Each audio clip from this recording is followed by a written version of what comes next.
So the Joker wins awards at the Oscar while Birds of Prey falls flat on its face. Interesting world, isn't it? Hey there, so today I want to return to that wonderful world of movies and to talk about this tale of two proverbial cities where on one hand you have this movie that's all hyped up. You hear about how it's going to make hundreds of millions of dollars, how it's going to blow everything away, and that other movie, it's not supposed to be able to do anything. In fact, it's supposed to be the type of tale in current year that you can't tell anymore. Now, speaking of success and that $100 million mark, Birds of Prey did set that standard. I mean, they went in and made $100 million less than Suicide Squad, so I suppose that means something. On the other side of that movie that people want to see but critics lambast, well, it just keeps winning.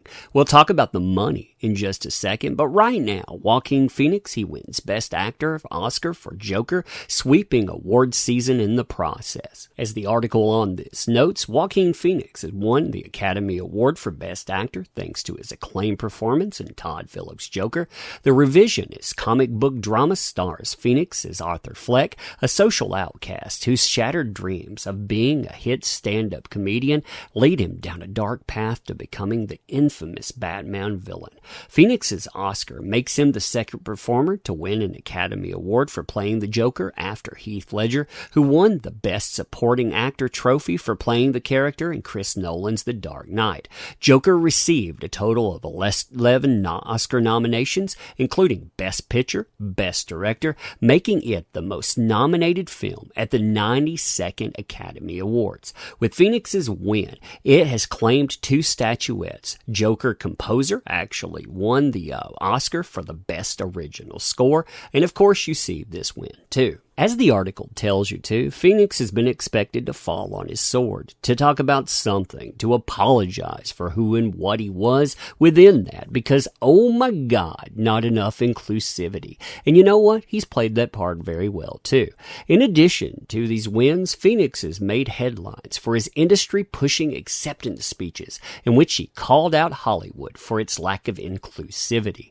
I feel conflicted because so many of my fellow actors that are deserving don't have that same privilege, Phoenix said while accepting his BAFTA. I think that we send a very clear message to POC that you're not welcome here. I think that's the message that we're sending to people that have contributed so much to our medium and our industry and in ways that we've benefited from. He continues, I don't think anybody wants a handout or preferential treatment, although that's what we give ourselves every year. I think people just want to be acknowledged, appreciated, and respected for their work. This is not a self-righteous condemnation because I'm ashamed to say that I'm part of the problem.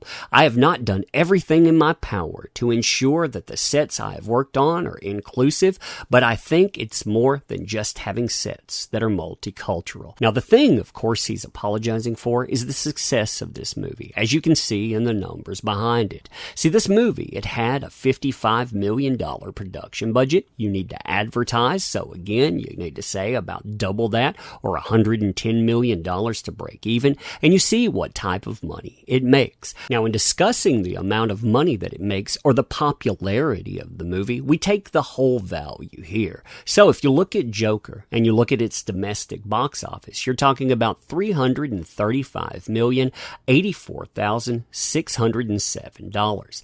The international box office on that is a whopping $736,646,024 for a total of over $1 billion made on this. When you look at the way that this thing performs too, if we look at the box office itself, it does fabulously. See, people expected it to fall off. When it started, first they thought it would have a soft opening, and it didn't. It actually did well, and it kept doing well. And then when the reviews came in, and people started talking about how this was actually a good movie, this thing, it continued to skyrocket. It performed at the upper level of the high-low here, and you can see how much money this made here.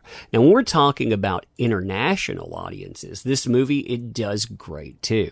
And it performs in areas that you don't have this expectation of making this level of money. Taking the United Kingdom, for example, you don't expect $72 million. France, you actually see them bring in almost $50 million. And with this, you see a stair-stepping of sorts. When you look at most movies, you don't have that. You actually have one high performer and then a fall off. But this, it has that fall off, but then it just steps down and keeps doing so. If you look at all the places that it opened up as well, again, you see success all over the globe. And when you think about these numbers and you think about what they really mean as far as take home, man, this movie, it still made bank. See, if we look at that domestic box office and we think about getting 65% of that, which it's the higher portion, but still at 65% of $335,084,607, this movie would have made, that's for the studio, $217,804,994.55. Not terribly shabby, considering, again, we need around $110 million to break even. So there you already have $100 million in profit. Now, when it comes to the international earnings, you earn about 45% of that. So taking that into account, you have the $736,646,024. Well, at taking it 45%, you still end up with $331,490,710. So again, you have over $200 million in earnings for that. You have another $100 million that you're taking home. You're talking about a not too shabby $300 million on something that was expected not to be able to go out and to perform anywhere near the level that it did. It seems insane to go back and to reflect on some of the articles that came out during the time when the Joker was coming up too, but if you go back and reflect on them, I mean, remember exactly what we heard. We heard that the military had involvement because of warnings what this Joker movie would do. We heard that there were people going out that were in plain clothes because detectives, they had to take this stuff seriously. We heard that the FBI would be monitoring this because, oh my God, people are out saying things online, and that's going to make something horrible manifest. All of these things added before the movie and then after the movie, these were the kinds of things that were thrown at the movie, at fans that liked it, at any critic that went out and said that they enjoyed it.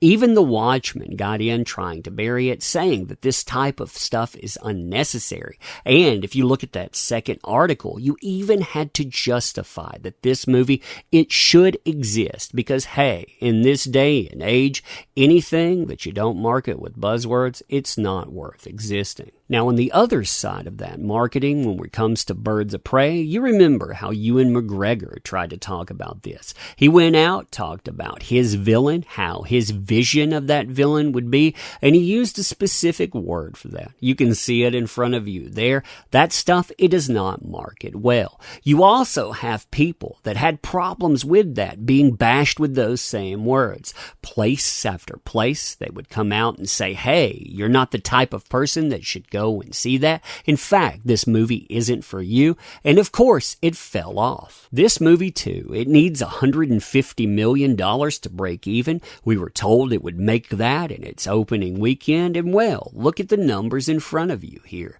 You can see a domestic box office of $33,250,000. International box office at $48 million for a worldwide box office of $81,250,000. And remember the equation we talked about before, talking about take-home value from that. The reality of this, at the 65%, you see $21,612,500 off of that $33,250,000 made. And when it comes to the overseas market, talking about that 45%, your $48 million becomes around $21,600,000. So again, you're a long, long way from home, Toto. A long, long way from home. Specific people out there have been blaming a number of factors for this discrepancy too. Whether that's the Joker in one thing, the Joker not being in another, the way that things are marketed, which is my opinion, to men being responsible because, oh my God, you owe this stuff support. I think this stuff is funny too. Maybe theaters will actually wake up, companies will wake up as well, and they'll demand something better before you put it it out there. Maybe they'll learn too that the people they think market, they don't market as well as they thought. And maybe, just maybe, going out and making a product people watch, yeah, that would be something. But anyhow, I thought that this was entertaining. Again, a tale of two proverbial cities. You tell me what you think about this. Joker wins and Birds of Prey, well, it does anything but. Let me say briefly too at the end of this, thank you for showing up and participating. I definitely appreciate that. And well, if you'd like to sub to the channel, definitely do so. Share the videos too. I won't monopolize your time. I just wanted to thank you, and I wanted to end by saying thank you. And we do this every day, sometimes a few times a day. So keep an eye out because, well, this place, it doesn't exactly tell people about it. So thank you.